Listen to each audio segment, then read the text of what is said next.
Happy birthday, Greatest Showman. Although knowing me and my procrastination, this video is probably coming out well past your first birthday. My relationship with the costumes of The Greatest Showman is fraught with some uncomfiness. Not to sound like a snob, but I'm sort of a historical accuracy snob, really. I can't help it. I've done too much studying, too much Pinteresting. The truth is in my head and it cannot be ignored. Also, it didn't help that a few years prior I read half of P.T. Barnum's biography. And the whole movie, I was just thinking, that didn't happen. That's not what this isn't. Anyway, it's been a while now since the movie actually came out, and I've had some time to clear my system of the specific things I was holding against it, and I'm looking at the costumes objectively again, and there are a couple that I really like and I want to make. Now you may be wondering, why should I make a Greatest Showman costume? Where could I wear a Greatest Showman costume? I want to show you how useful a Greatest Showman costume can be, all the places you can wear it, all the things you can do in it. Because the more eclectic this video gets and the more things I throw in, the more tags I can add.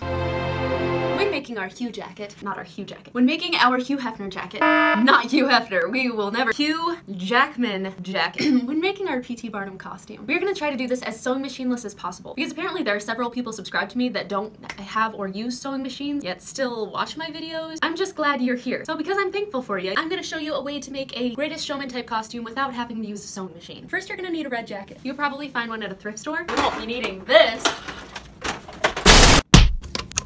Okay, so Latrex and I are looking up reference photos for the jacket. That is not who we want. That is Zac Efron. Okay, but look what this says over on the side. How is Zac Efron so good looking? How? Like how? What could possibly be the answer? Oh, I kind of want to know. What even words would you answer that question with? The answer? The Greatest Showman. So you can just use that as answers to questions that have no good answers, like impossible questions. Are there other life forms out there, or are we alone? The Greatest Showman. Am I the only one who feels like this? The Greatest Showman. Why do bad things happen to good people? The Greatest Showman. Where is my phone? The Greatest Showman. What is the point of it all? The Greatest Showman. Is it Yanny or Laurel? The Greatest Showman. Why do fools fall in love? The Greatest. What does the Canadian military do? The Greatest Showman. Why are mini M&Ms literally so much better than regular sized M&Ms? The Greatest Showman. Why do wars have to happen? Why does my favorite character always die? The Greatest. Why does my character still have a Christmas tree up? The Greatest Showman. I cut out 2 strips of black felt for the lapels and then 2 for the cuffs. I used hot glue to attach the cuffs and then hand sewed the lapels on. Sometimes I look for excuses to hand sew just so I can watch Netflix while I do it. I forgot he's got this little gold thing.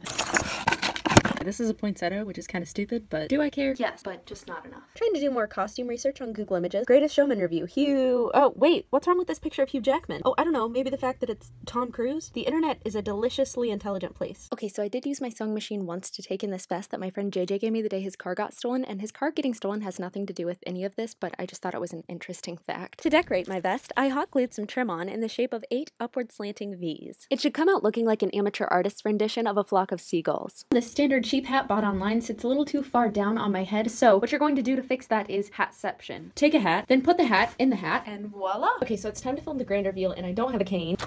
This is a little too big. Hey! Finally, this thing will get some use!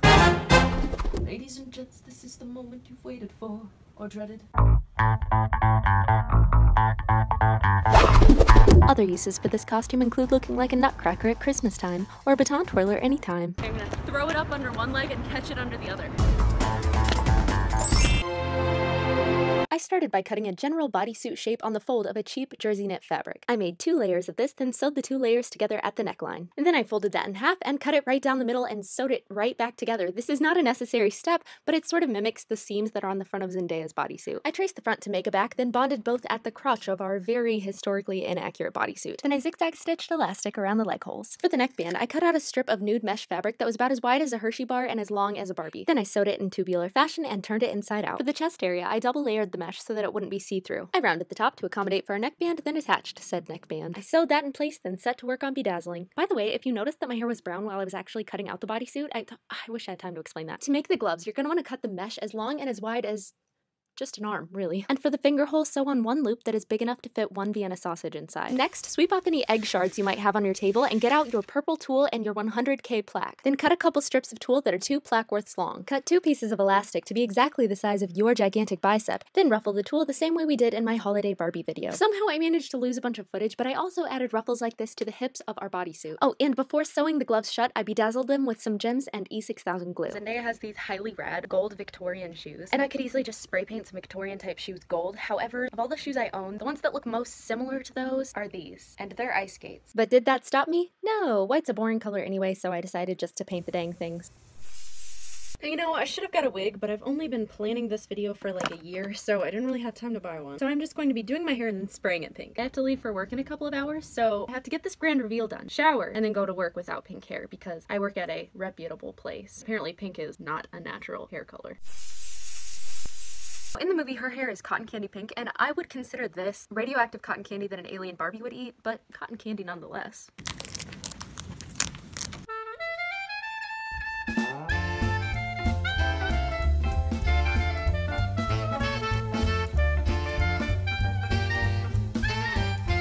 My friend JJ has this trapeze thing set up in his garage for like working out purposes, and I'm in need of a trapeze thing. Pretty sure he's probably at work right now, which is kind of perfect because I don't actually want anyone to see me in this thing in person. So yeah, I'm gonna head over there, and ideally no one will be home and I can just get in, shoot what I need, and then get out. Good news, no one's home. Okay, if someone who never met me before saw me in this outfit right now, they think I was like sometimes actually they would probably just be seeing an accurate depiction of my personality. I want to recreate that iconic scene where she like swings backwards and you see her face.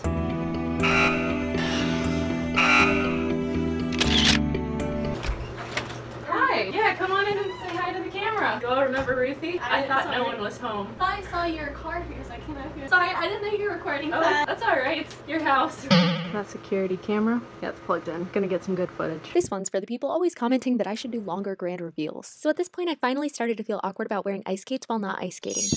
Quadruple axel.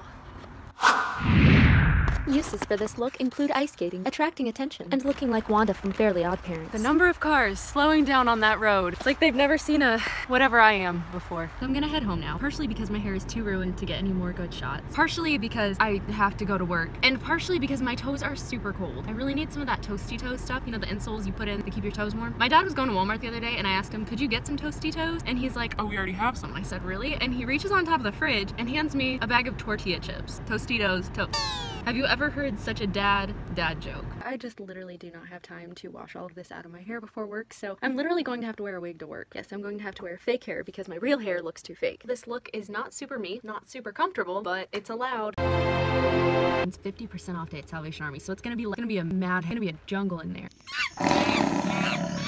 What is on the ceiling? Lady at the register said when she put this fabric out, she said she knew I would come in and get it. Am I predictable? There's a limo Humvee with, I'm thinking, a hot tub in the back. Am I predictable? No one answered. It actually might not have been a hot tub. It might have been, I don't know what that might have been.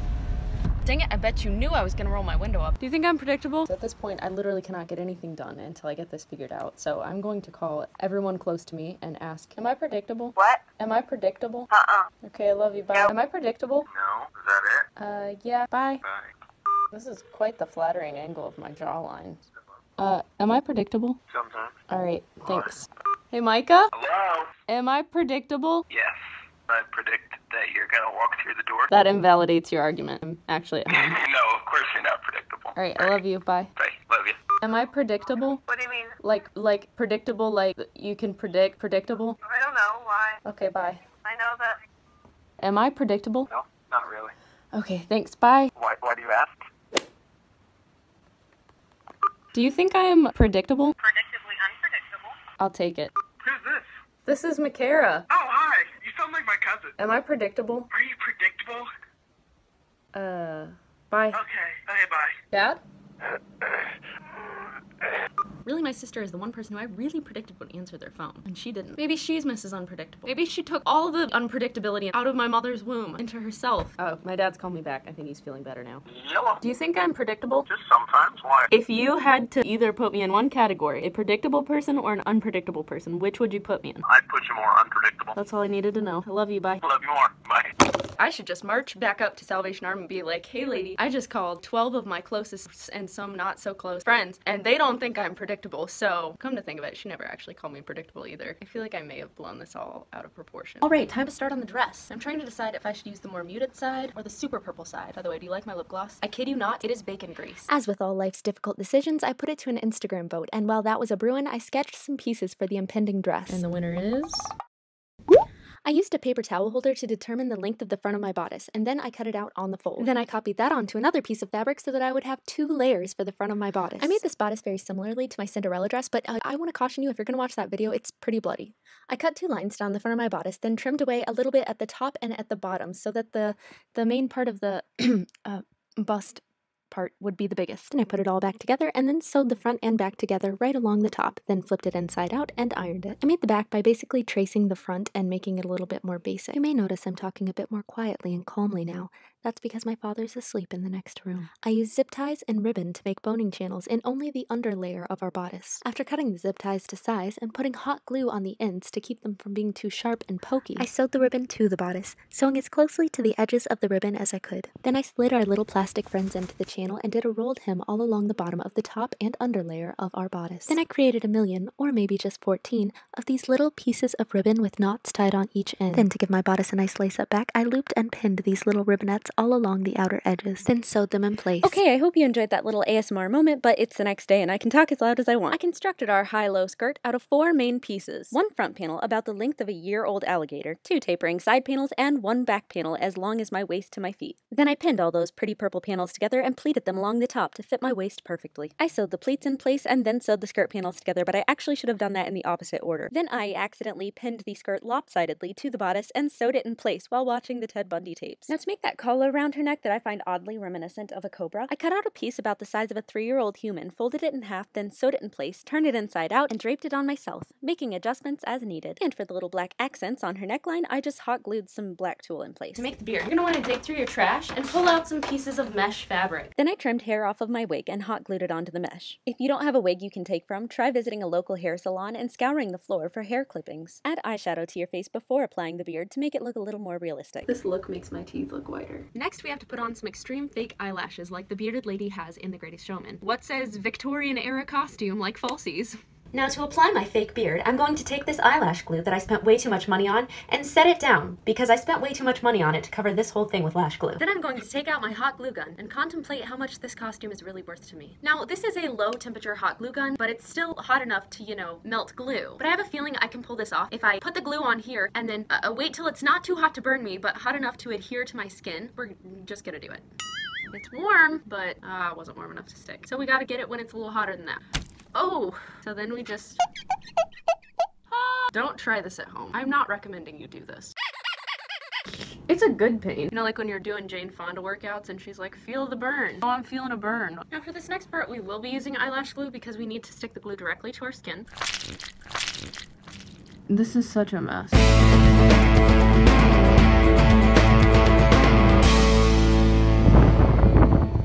Now, if you're wondering what the use is for this costume, here's some helpful suggestions. Maybe you're 13 and you have a twin brother and you guys have always been reaching milestones at different ages and kind of had a healthy competition. And then one day he gets chin hairs and he's like, hey look, I have a chin hair. You'll never match up to this. And then next day you show up with this and you're like, I have a whole chin full of hair. So there's one use. Maybe you're going to Comic-Con and you want to be the fella from Assassin's Creed. Maybe you're going out and you don't want to be hit on so much. Maybe you're going to Walmart and you just want to fit in. Or maybe it's Halloween and you want to dress up as the bearded lady from The Greatest Showman. Although this may be overdoing it just a tad for that. I'm gonna drive really carefully. Getting pulled over would be kind of the worst, most embarrassing thing ever because this fur coat is too short for me.